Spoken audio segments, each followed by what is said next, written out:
Hi, everybody. Today is Friday, February 21st,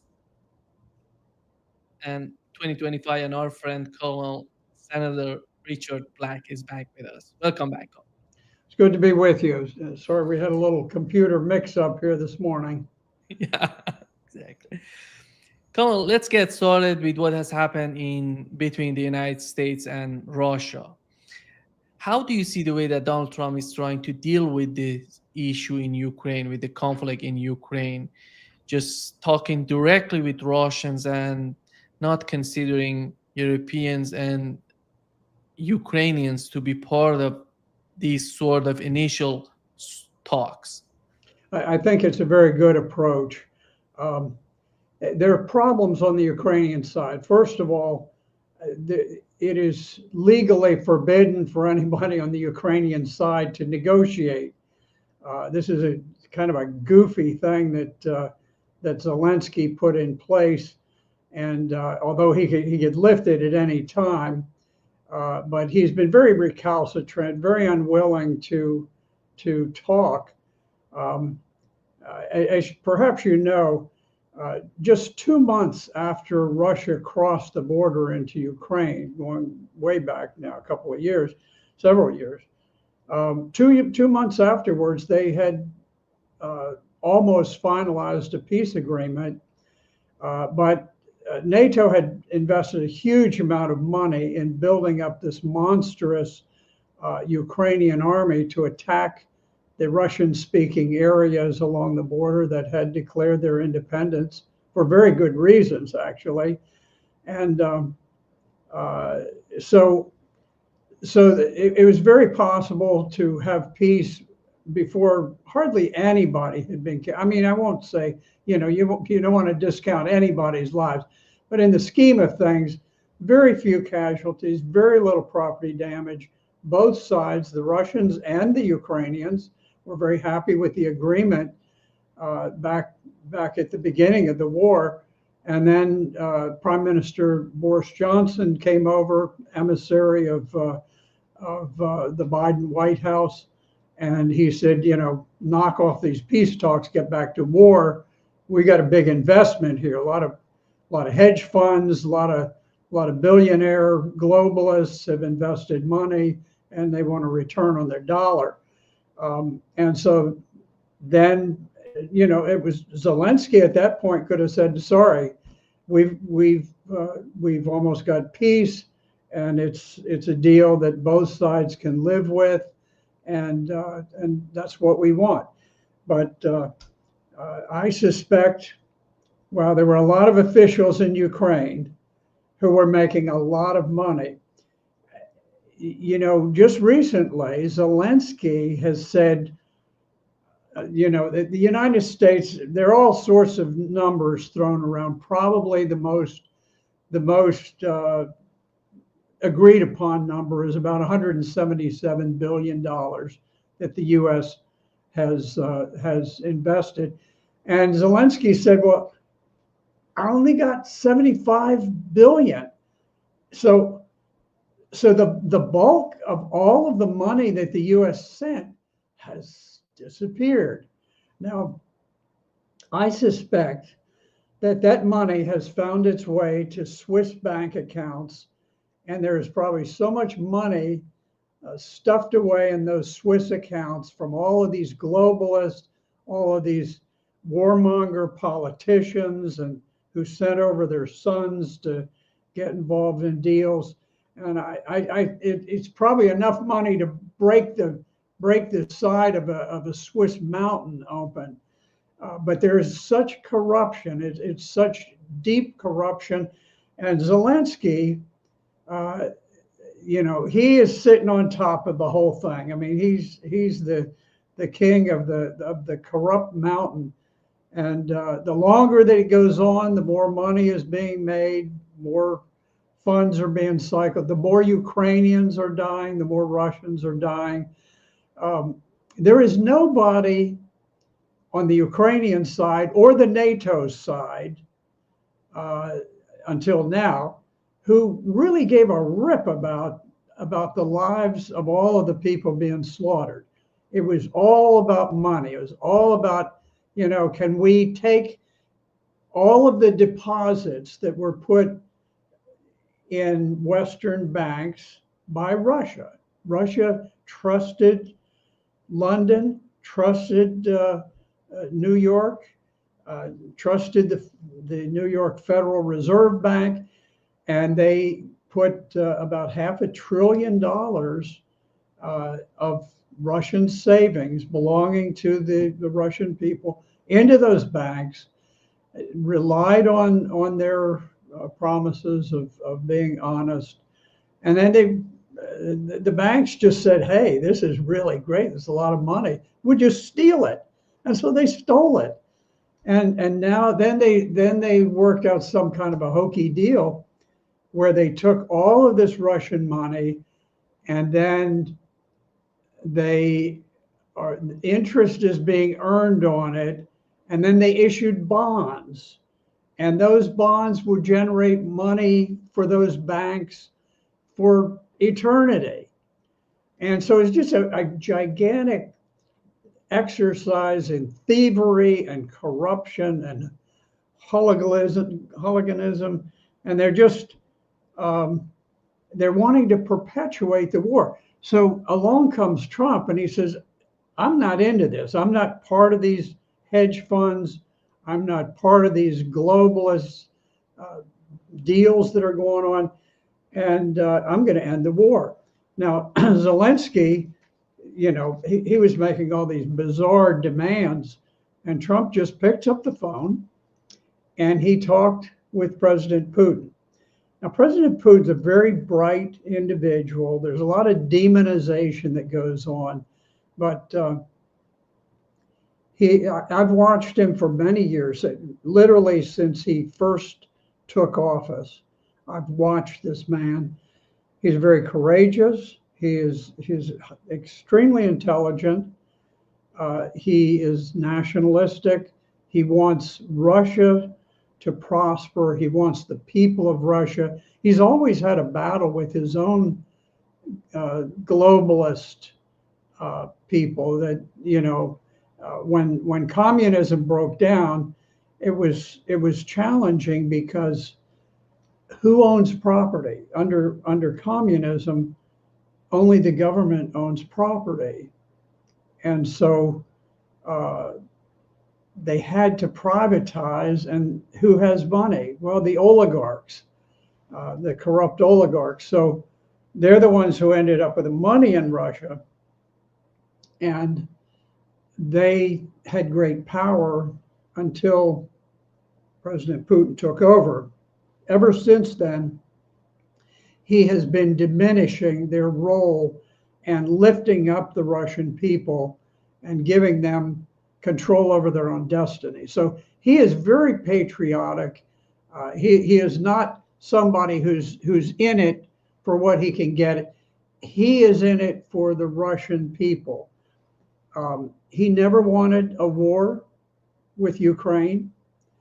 But if you recall, what happened in 2014 is under President Barack Obama, Obama authorized the Central Intelligence Agency to overthrow the government of Ukraine, which they did.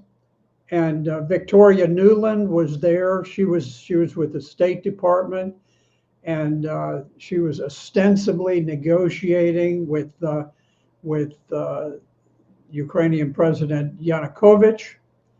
And but while she's putting on this facade of negotiation, she was intercepted on her cell phone, literally selecting who would be the ministers in this revolutionary junta that the CIA was installing in Ukraine. Now, we did it because we wanted war. We knew we were going to create a war. This was the way we did it. We ousted Yanukovych. We put in our own guy. And now, that wasn't, at the time, that wasn't Zelensky. But Zelensky eventually had the mantle. So what we do, we overthrow the government of Ukraine. The new government changes the constitution to make Russian-speaking citizens very much second class, lower class citizens. And so the Russian-speaking areas declared their independence. They had very good reason for doing it. And the next thing, Barack Obama mustered forces in Europe and different places to build up this vast Ukrainian army, a very powerful, modern army. And the Russians were not mobilized. They weren't ready for war. But they look, and all of a sudden, this massive force is gathering, preparing to attack the Russian-speaking areas in the Donetsk and Lugansk republics, and perhaps Crimea. And after desperately trying to ward this off with actual peace agreements that were sent to NATO, President Putin made the decision that he would attack. Now, something that's never spoken about is that when he attacked, Russia was outnumbered 3-1. Now, there's a rule of thumb, and I'm sure any Brazilian generals listening to this, any generals anywhere will immediately know. When you are the attacker, the rule of thumb is that you must have at least a 3-1 numerical advantage, because it's easier to defend than it is to attack. Russia attacked, and President Putin authorized the attack, knowing that this was flipped. The Ukrainians had 3 times the force that the Russians did when the Russians went in. So the Russians were badly outnumbered for an offensive operation. They were not, some of their troops couldn't even move across the border because of the law. The Russian law was not designed for offensive action. It was designed to simply defend the homeland. But President Putin realized that if he waited, Ukraine was about to attack the Russian-speaking areas. Those areas had very small armies, and they would be rolled over in no time. And then the Ukrainians would roll right up to the Russian border, and there's no saying that they would have stopped there. It might have been the opportunity where NATO would look and say, you know what, these guys are on a roll. Let's just let them head on to Moscow. So it was very dangerous for Russia. Russia was forced into the attack that they launched over the border. Now, I think President Trump, he may not understand in this depth, but I think he's a very good listener. And when he gets on the phone with a foreign leader, the one thing that he can do that other presidents have not been able to do is he is able to see things through the other man's eyes. He listens. I had a discussion with President Trump years ago when he was running for election in 2016.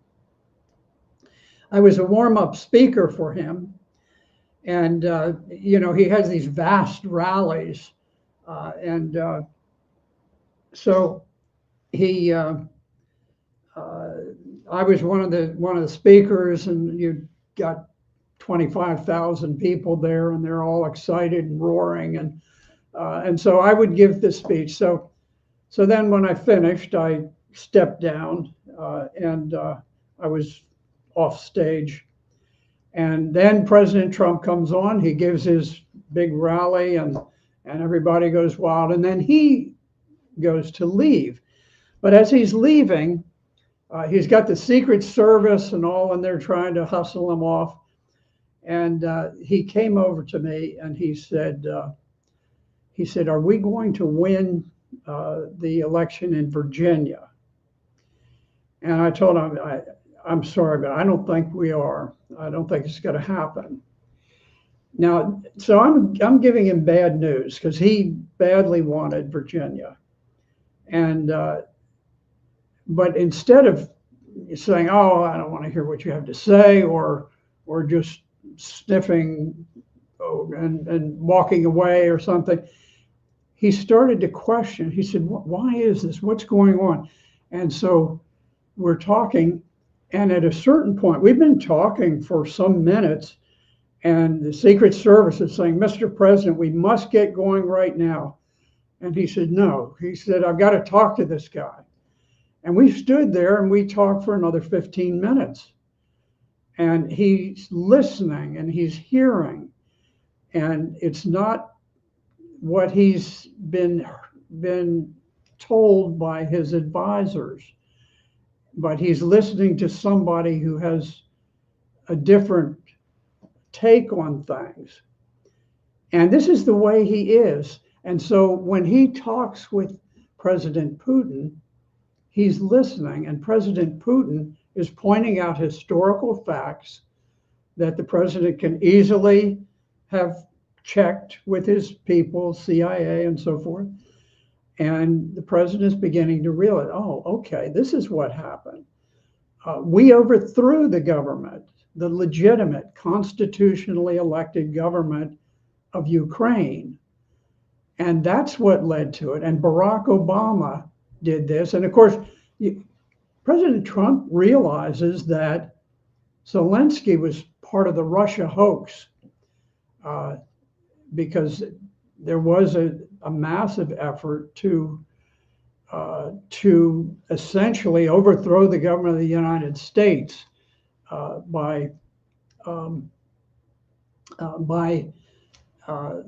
creating the impression that something improper was going on, and then getting this FISA warrant for secret spy activity, and then launching into effect a great spy operation on the Trump campaign and the Trump administration before the president ever took office.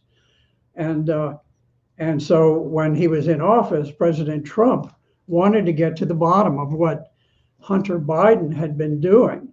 It was so corrupt because Hunter Biden was getting all this money, a flood of money from Burisma, and he didn't even speak the language. He didn't, and it was a gas company.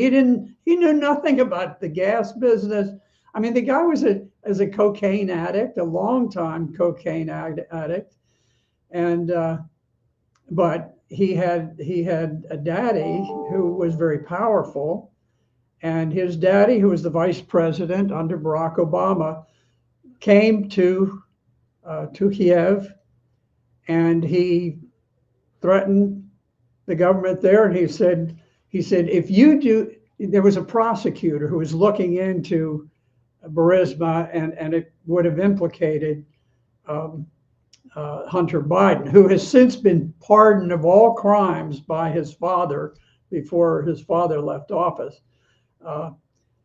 But President Biden told the government there, he said, if you don't fire the prosecutor who's looking into my son, I'm going to block $1 billion in American foreign aid that you desperately need. He said, I'm giving you until tomorrow morning to get it done. And they did it because they had no choice. And I mean, you talk about a quid pro quo, you talk about an utterly corrupt, despicable thing to do, to fire the prosecutor in order to cover up potential criminal activities by your own son. I mean, this was just breathtaking corruption. And then Biden was so confident that they could get away with anything that he actually talked about it on television. It wasn't a secret. He said, I told him to fire the prosecutor, and guess what? He said they did. He was proud of it. That's how corrupt the man was. Um, so President Trump listens to President Putin, and he's putting all these things in perspective. He said, "Okay, now I understand where Biden fit in, where Hunter Biden fit in, how NATO was orchestrating all of this, how the banks are working." And and he said, we're gonna make peace. We're gonna do it. And he agreed while they were talking in this 90-minute phone call. He agreed that we're going to make peace, and we're going to have peace talks right away. And President Putin agreed to put together a team, and they sent them off to Saudi Arabia, an American team, and the Russian team. And then, as an afterthought, President Trump said, "Well, I'll give a call to Zelensky and let him know what's going on," and he did. So that's where we stand right now. I think the whole thing is exactly where it should be, and it's going to be up to Zelensky to see either he cooperates, or it's hard to say what'll be left of Ukraine when they're finished. Colonel, when you look at Europeans and their behavior and the way that they're trying to react to what has happened in Saudi Arabia, do you really understand what's going on with Europeans? They want to continue the conflict. They want to, I don't know, what would be the gain for Europe? What would be the benefit for Europe if they go with the policy of the continuation of the conflict? Well, I think it's important to make a distinction between the European leaders and the European people. Uh, Not many people understand the structure of the European Union. Uh, we, in Brazil and the United States, we think, okay, we elect a president, and the president is the chief executive, and he runs the government, and then we have a Congress, and the Congress makes the laws, and but it's different in the European Union. It's essentially a dictatorship, and what you have is the European Commission. So where in Brazil and the United States you have a president who is elected by the people. At least we hope he's elected. Sometimes the elections are not that reliable, but in Europe, the people have no voice in electing the chief executive. The chief executive is kind of appointed by the powers that be. People have no voice in selecting the head of the European Commission. The European Commission is the executive branch of government there. And then you have European parliamentarians. These are elected from all the different countries, from Italy, from France, from Germany, and they come and they meet. But unlike what the rest of the world thinks about, for example, when I vote for a congressman or for a senator in the United States, they go to Washington and they vote on the laws, and those are the people who make the laws. It's different in the European Union because the parliamentarians are not allowed to introduce bills. Now, this is a basic thing. When I went to Richmond, when I was in the Senate, I was in the House before, I would introduce bills. I'd say, well, this is the way that I think the government should be, and I'd introduce a bill and pass 217 bills. And I introduced many that didn't pass because other people would say we have different views on things. It works differently in Europe. because the parliamentarians they're forbidden from introducing bills. So what do? Well, they debate a lot, and when things come down from the European Commission, they can tinker a little bit with them and maybe have a little influence over the outcome. But basically, it is a gigantic dictatorship. The European Union, the government, is designed to leave the people of the countries voiceless. They have no influence over their condition. And so we see in country after country, in particularly in France and in Germany, you can see that the people are so upset about what's going on. Nobody cares. You look at Macron. Macron of France has almost no public support. What's he down at? 15 or 20% support? And yet you would think he was the king of the world because he's insulated by this whole European Union business. And in the end, you just don't know. Well, maybe he's going to end up being the head of France, regardless of what the people say. You look at Schultz in Germany. Schultz is, nobody has any faith in him whatsoever. So what happens? Well, he's probably not going to get it, but then some other guy from the CDU party, who is extremely unpopular himself, all of a sudden, things are being channeled to make him win. The only party that represents the people at all in Germany is Alternative for Deutschland, the AfD party. It's very powerful. It's very influential. And they keep saying, oh, they're a far right party, and they had links to Adolf Hitler 100 years ago and all of this stuff. And it's baloney. I've talked to these people. They tend to be relatively young. When I say relatively young, when you're my age, relatively young is a pretty broad thing. But people who are in their 40s and their 50s. It doesn't tend to be an older person's party so much in terms of the representatives. But they're very highly intellectual. These are very intelligent people, and they just believe in certain things. They don't believe in open borders immigration. They believe that Germany should exist for the German people and not for some global concept of things.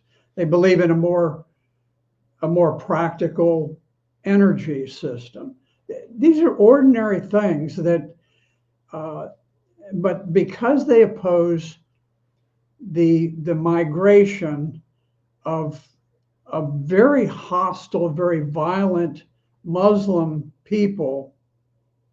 I'm not saying that all Muslim people are very violent and hostile, but the ones who have come in, the ones being allowed in, are extremely violent, extremely hostile towards the country. And they just believe we've got to stop this. And so the convenient way for the European Union to get rid of this German uprising is to label them. These people are all like Hitler. They're all going to wave, swastikas and stuff. And it's nonsense. It's nonsense. I mean, it's been 4 generations since the end of World War II. Nobody in office, not a single person in office with the AFU ever lived under Nazi rule, not one of them. And very few of them had grandparents who ever lived under Nazi rule. It's been so long. You're going on.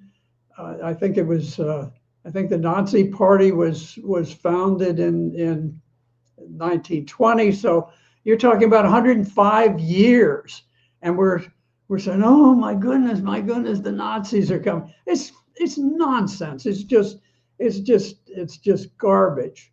And so uh, the problem is not with the European people. It's not with the Italians or the French or the Spaniards or the Germans. The problem is with the government. The form of government is so sclerotic, so outdated, so undemocratic that it is time that the form of government in these countries changed and gave voice to the people and stopped just catering to these people whose only interest is in these global uh, billionaires who just they place bets on war and they topple one country after the other, and nobody knows, well, why are we attacking this? Why did they attack Serbia? Well, Serbia was defending itself in Kosovo. There was a Christian minority, and Islamic Albania was sending terrorists in to rape and behead the minority. And so Serbia sent the army in to quell the unrest, to ensure that everybody was safe. It wasn't to go after the Muslims, it was just to quell the unrest. And the next thing, uh, President Bill Clinton just organized some European countries, and they went in and they conducted an absolutely brutal attack on Serbia without the slightest legal justification for doing it. And as a consequence, they gave Kosovo to the Muslims, and the Muslims went in and promptly beheaded Christians all across Kosovo, and they dynamited Christian churches that had been there for 1,300 years. And I saw the pictures. It's actually the first pictures I had ever seen of anyone deliberately beheaded.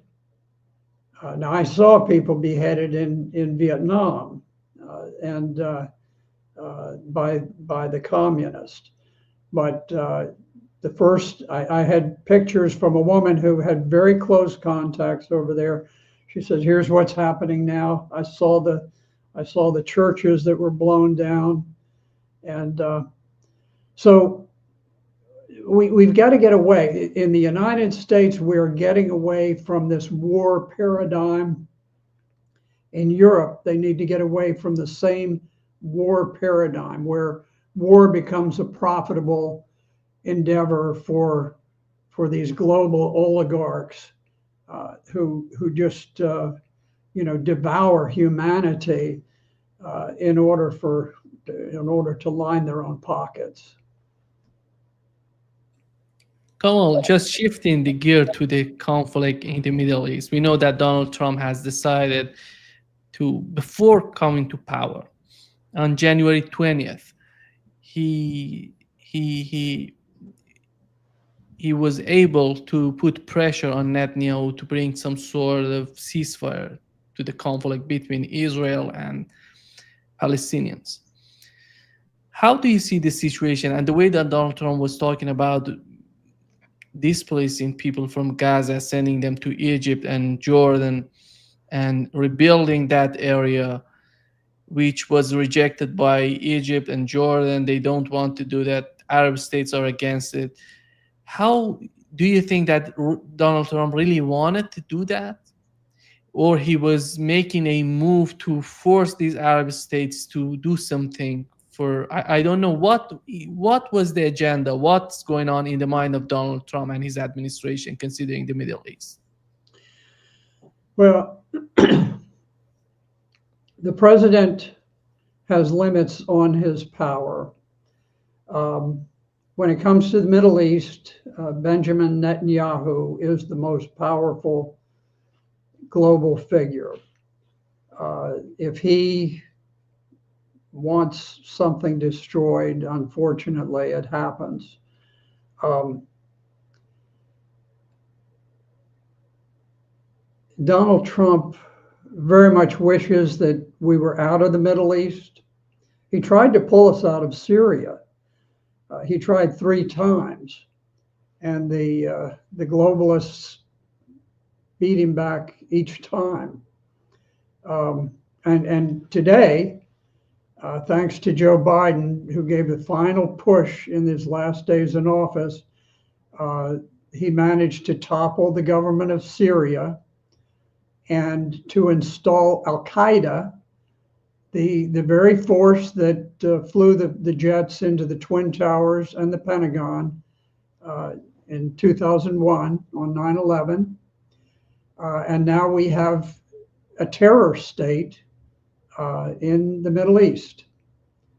And that was done with the cooperation of Joe Biden, Netanyahu, and Erdogan in Turkey, and working together. Finally, after 13 years of valiantly standing up against 2/3 of the world's military industrial might, this little country that had fought so valiantly for so long, finally just they had been starved to death. They had been denied medical medicines and things, and there was no money, and they just folded at the end.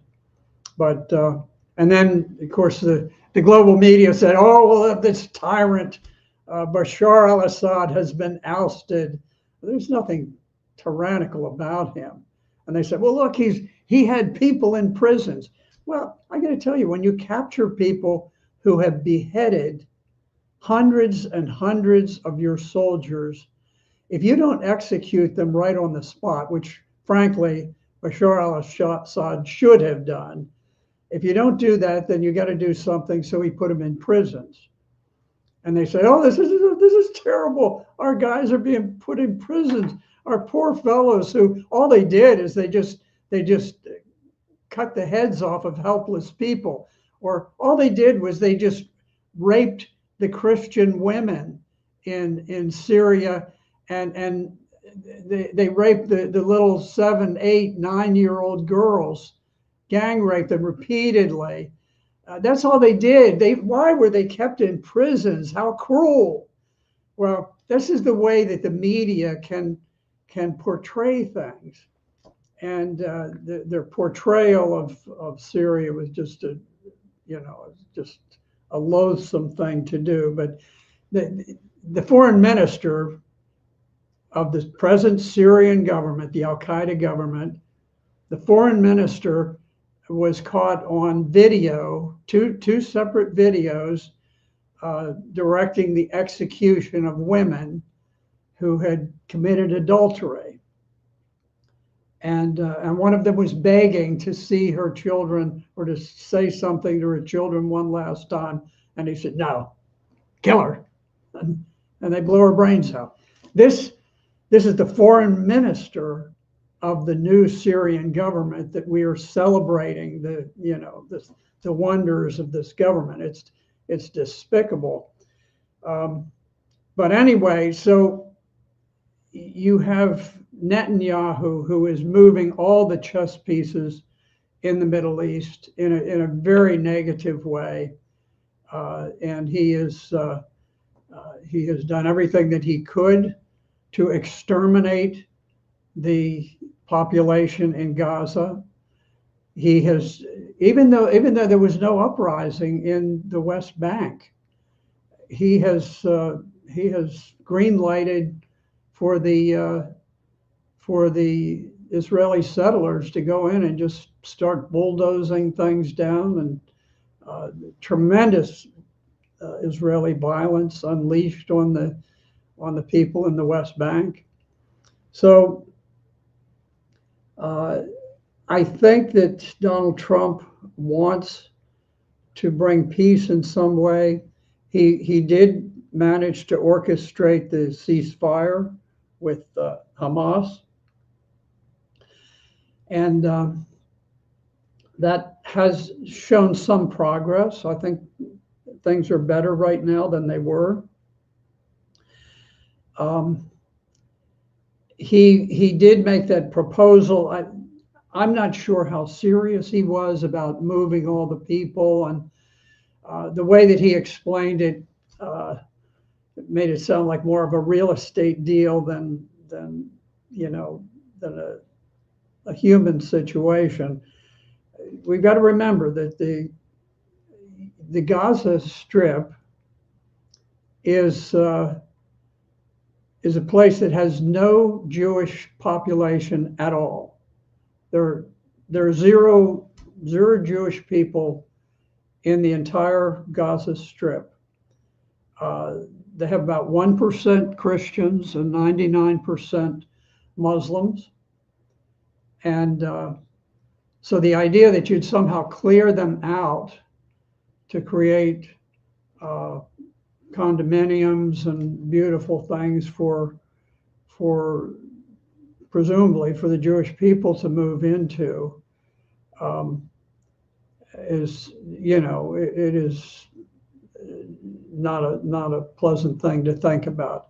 But I think that President Trump was doing this as sort of a way to jumpstart things. He does this sometimes. He does things as sort of a negotiating ploy. He is the world's greatest negotiator. And what it did is it coalesced the uh, the Arab countries in opposition to the idea of ethnic cleansing of the Palestinian people, and which I think is a very positive move. And now they have been talking very seriously about the rebuilding process. I think it's going to take the wealth of Saudi Arabia to rebuild in a reasonable time. And the idea that you would move the people out to do it, you're not going to move them out without killing them. This is where they live. This is all they have. They have nothing anywhere else.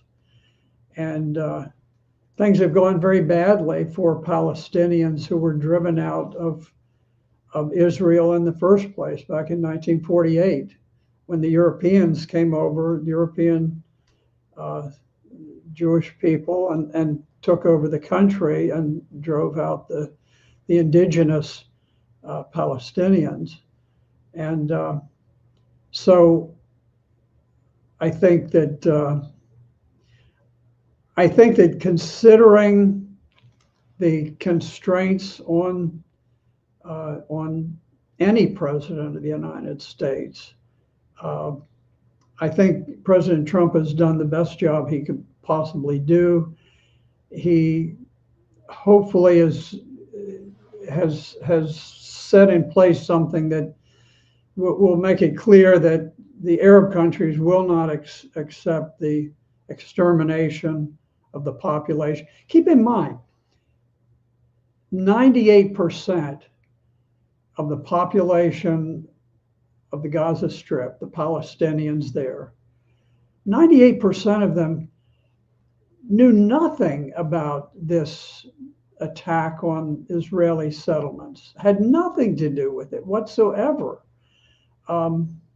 They just were living their lives in what amounts to sort of a concentration camp where, they couldn't travel. They couldn't travel across the borders. They had no airport. They couldn't fly to other countries. Israel had a naval blockade to where they couldn't just sail off into the sunset and, go to Cyprus or some other place. They couldn't leave. All they could see was this one place. To them, that's all that they have ever seen. Their children grew up without ever thinking, oh, well, someday maybe we'll take a trip to Egypt, or maybe we'll take a trip to Jordan, or to France, or to Italy. No, there's no chance for them. They're all confined in what sort of resembled the Jewish ghetto in Poland, where the Jews finally just rose up against the Nazis, and the Nazis, you know, exterminated the Jews very much in the Warsaw Ghetto. But Gaza in many ways resembled the Warsaw Ghetto of World War II. It was people who were just confined in this place, and so I hope that the world will abandon this idea of bringing about the extinction of the Palestinian people.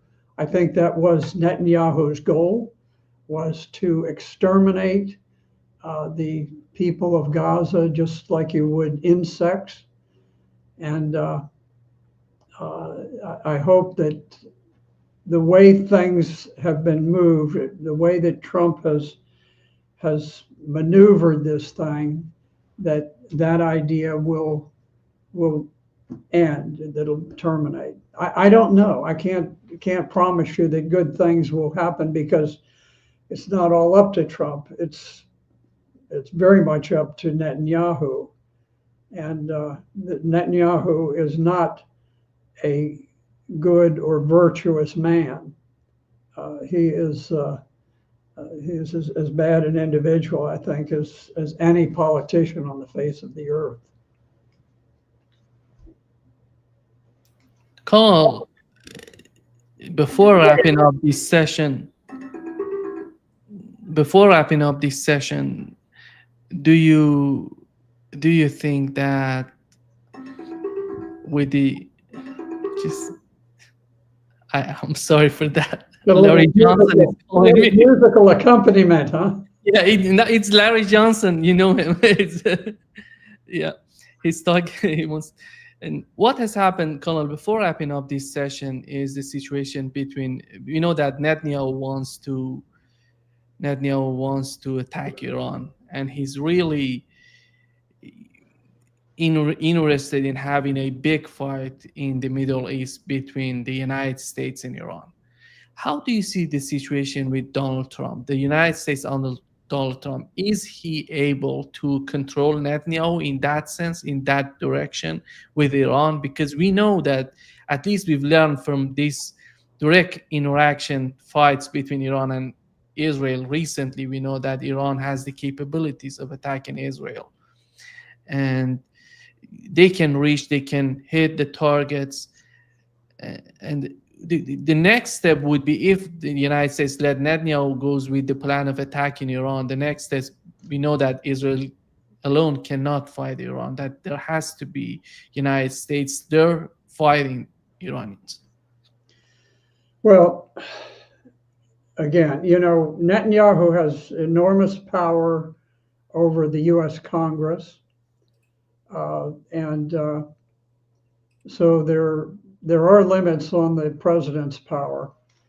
I don't believe that President Trump wants war with Iran. I think he wants peace. I think, you know, he's made it clear he wants to be known as the president that brought peace to the world. But it has been a fundamental element of Israeli strategy for many years that their goal is to get the United States into a war with Iran. Now, at this point, you know, there was a time when Iran had allies within the Middle East, particularly in Lebanon and in Syria, who were supportive of them and sort of provided a defense buffer for Iran. Those are pretty much gone at this point, not entirely, but for the most part. So it's difficult to make any sort of a claim that somehow Iran represents a threat to Israel. It is no threat whatsoever to Israel. Israel is one of the world's great nuclear powers. Israel has reportedly 600 nuclear weapons. It has a second strike capability where it has submarines that are armed with nuclear missiles that can be fired.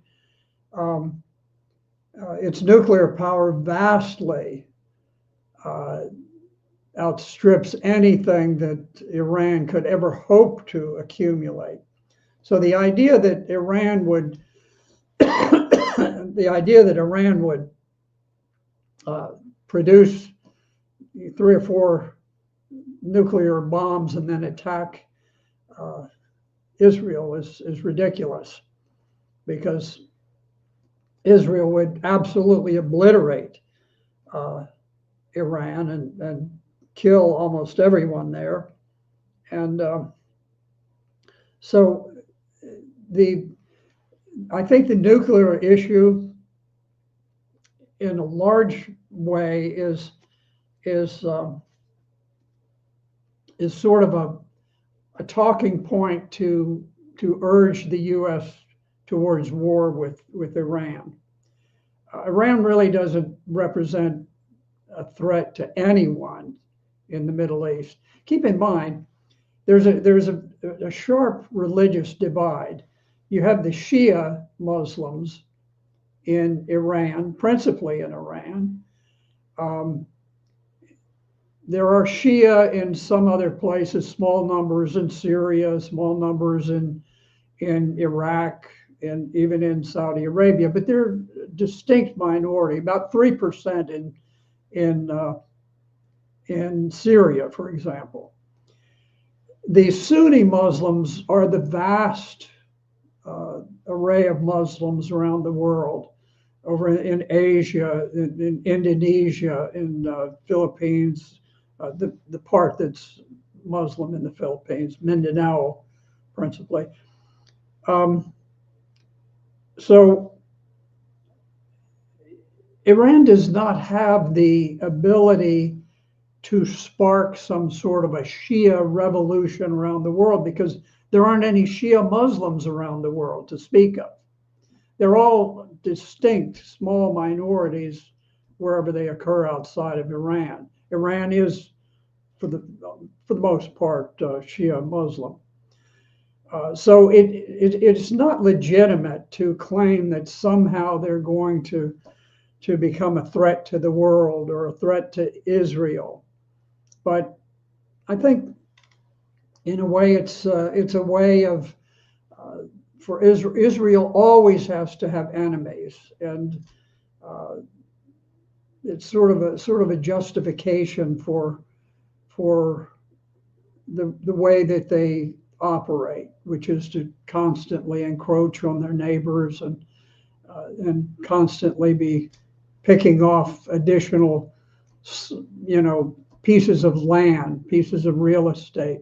That you can see they're occupying parts of Lebanon now. They're occupying Syria, parts of Syria, and so I can't tell you for sure what will happen, but I know that Trump is trying to come up with an arrangement where he receives guarantees that Iran will not produce nuclear weapons, and I think his strategy is to get them to make that agreement, and then to perhaps lower the temperature on all the talk about war. Yeah. Thank you so much, Colonel, for being with us today. We've talked about Ukraine, Middle East, and I think in the near future we're going to have a lot to talk, because as time goes by, there is a lot going on in that, in considering both conflicts. Thank you so much for being with us today. Okay, well, thank you very much. Take care, Colonel. Goodbye. Goodbye.